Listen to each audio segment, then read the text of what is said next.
Welcome back to another edition of Take Me to the Tour. Today I am going to tell you a little bit about my second golf lesson of the season, specifically working on some things that I needed to fix in my swing to be able to strike the ball a little bit more solid and get my launch angles up so that I can have the opportunity to take me to the tour.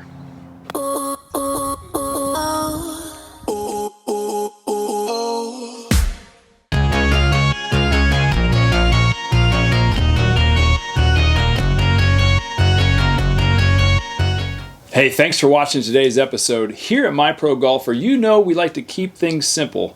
And today, I've got a special gift for you to help you never miss a 5-foot putt again. Click the link below and download today. So if you're fans of the channel, you know that the olive tree method is a very specific 4-step process that I teach everybody before they get too detailed in their game. And those 4 things are making sure that you're set up athletically, so that your belt buckle can be bent towards the ground where the ball is, and that your aim is at the target so that your swing is not adjusting for what your eyes see. So setup is number 1. Number 2 is turn. You got to make sure you can get at least 90 degrees behind the golf ball and the shaft line so that you can come down from an inside to down the line path. And then step 3 is impact. We've got to make sure that we swing like tour players, and what tour players do is they get the club down below the equator of the golf ball for at least 12 inches. You see how my body rotates through there. We compress the golf ball on our way to our target, and then we got to finish fully on our lead leg. So for those of you that are right-handed players, you're going to be on your left side, really putting and cementing that position in the ground so that you can rotate as if you're throwing a ball, a football, or tossing cornhole. You want to be able to make sure that your momentum gets you to your lead leg so that the next step would more easily be forward than backward. You'll notice that Scotty Scheffler even slides that foot up to guarantee that he's moving up and through the ball all the way to that front foot. Those are the keys to breaking 90 and hitting solid and quality golf shots. What I've got to work on is what do I do best in those movement patterns, and how do I create a movement pattern inside of the olive tree method that helps me make the most solid contact, get the most distance, and create the best ball flight for me. And that information is what I'm going to share with you next on this episode of Take Me to the Tour. It's been super beneficial to my personal game.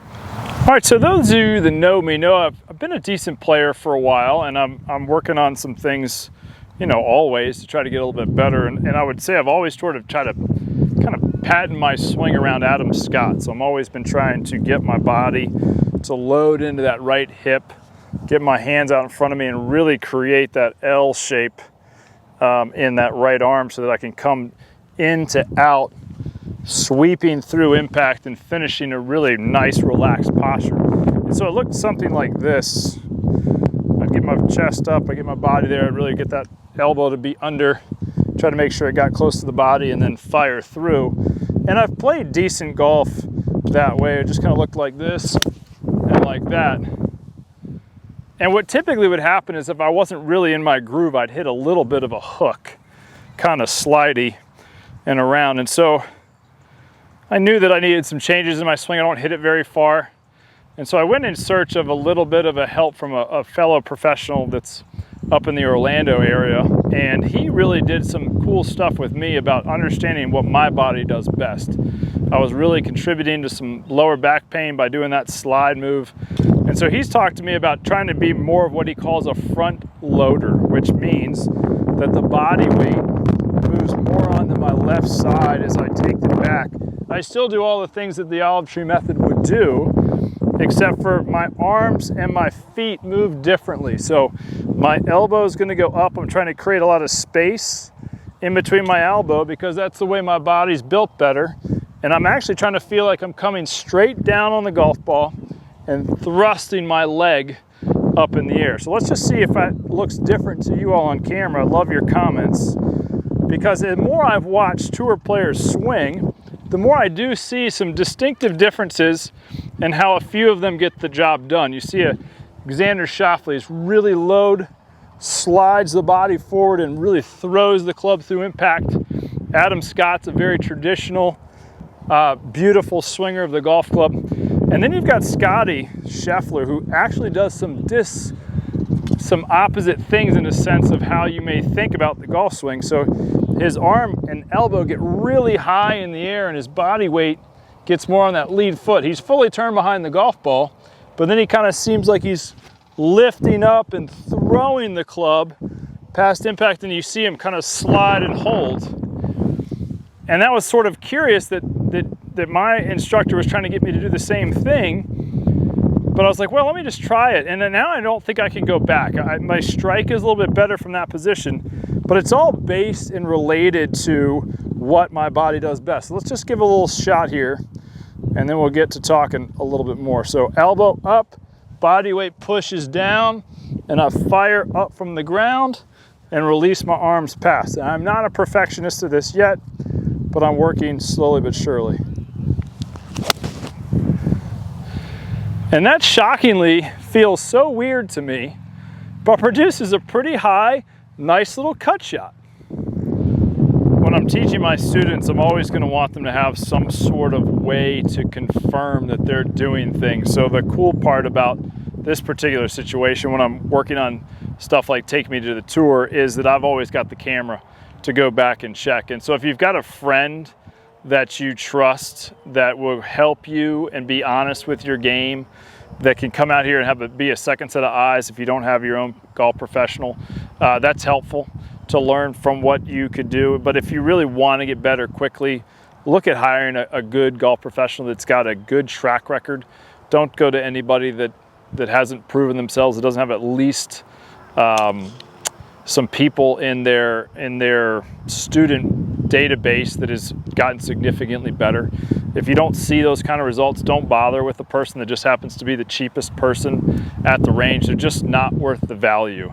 You want to go to places and people that are confident in their craft that can really help you. And so I know that my guy Jeff up in Orlando works with tour players that are very satisfied and happy with their game. He's got a bunch of people got wins, and that's a guy who has my best interest in mind and won't steer me in a negative direction. So remember that when you're making some changes that are significant. And so this is a big deal for me. It's quite a bit of change from my old move. So the fact that I'm getting myself much closer to the golf ball, I wanted you to see this different camera angle. And my elbow feels like there's a freight train going through it. That's the feel versus real we talk about so much on our social media stuff. And then my body weight actually, because I lift up, feels much more on my left side. And then I just try to thrust up and throw across the golf ball and keep my head right where that impact position is. So let's just hit one more shot, give you a look-see into the changes that we're doing here. I'm gonna get a little bit more on top of it. Get that right hand a little bit more on top. Feel that elbow. That actually came out very solid. Slightly pulley and cutty, but the trajectory was good. A few more weeks of really working on this and I'll get myself on a launch monitor and really see if I can test the yardages. But the number one way to test the yardages is out there on a golf course. If you play a course regularly and you're hitting shots with your new change and it's significantly different, I always tell my students, if you're hitting the ball much more solid, don't change your yardages until they're regularly going over the green. Give yourself that like, woo, that was kind of fun feel so that you know how to adjust as you go. Because sometimes you're getting a groove on a launch monitor and hit a little bit further than you think, but the real test is out there on the golf course. Hey, just want to remind you to not forget on getting your free gift below on how to never miss a 5-foot putt. So you might be saying to yourself, okay, Jeremy, that's great for you, and I'm glad you're happy with the changes that you're making, but why are you telling me this? Why is this on your instructional channel on your YouTube page? And so what I say to that is, well, I'm trying to show you how difficult it is to change. I just looked at the camera to make sure that video came out okay, and if you watch my swing, it looks like this on my practices, but when I actually do it, it's right there.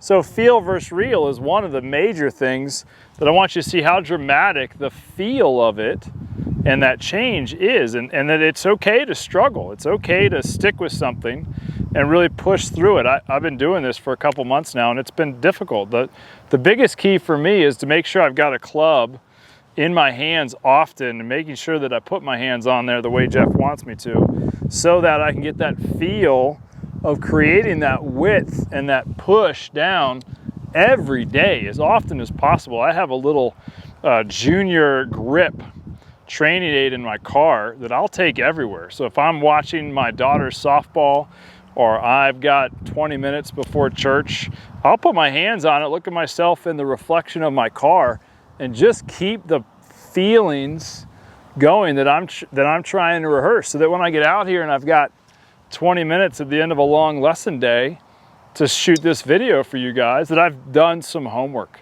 that I've done the work. And I think that's one of the coolest things about listening to Scotty Scheffler lately, who's on a run of just incredible golf.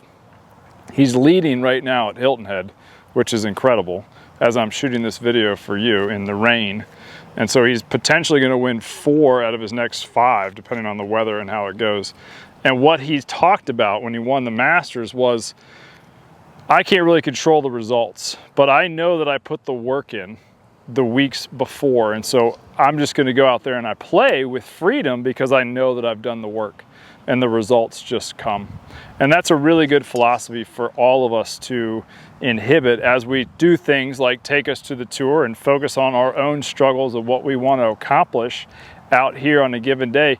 We've got to put the work in. And so find a way to make the work easy and habitual and something fun to do each and every day, whether it's something you use in your house. That's what I recommend, trying to get the movement patterns down every day. I know in our busy lives, we're not going to have the time to hit shots every day, but I know that if you could do something to create some movement patterns that will help, that's why we're doing these videos. And so let's just even work harder on making that move happen here. We're going to get a little bit taller in my belt buckle, because I just watched the video. I'm going to get a little closer, even though I felt really close already.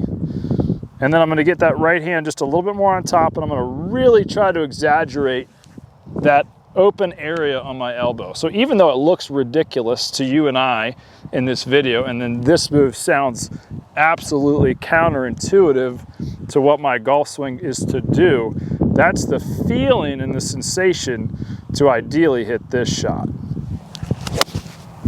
And that just comes out so dramatically different than the feel that I know that I'm going to stick with it. So I hope you enjoy this episode of Take Me to the Tour. Obviously, you got to put in the work if you're going to get better. The movement patterns that you're trying to work on need to be exaggerated so that you can really hone in to the movement that you're really supposed to do. And don't do it alone. Do it with at least a friend that's got your back, that can videotape you and say, this is what's going on, this is what I'm seeing, I know what you're trying to do, that you trust and enjoy that time together. But most importantly, it's do the habit in the house each and every day. And I promise you, if you do the habit, you'll build that habit. And if you've got somebody to keep an eye on you or a PGA professional to work with, then that habit can be perfected over time. So if you liked today's video, like it. If you like it, subscribe. We'll see you next Thursday at 6 o'clock.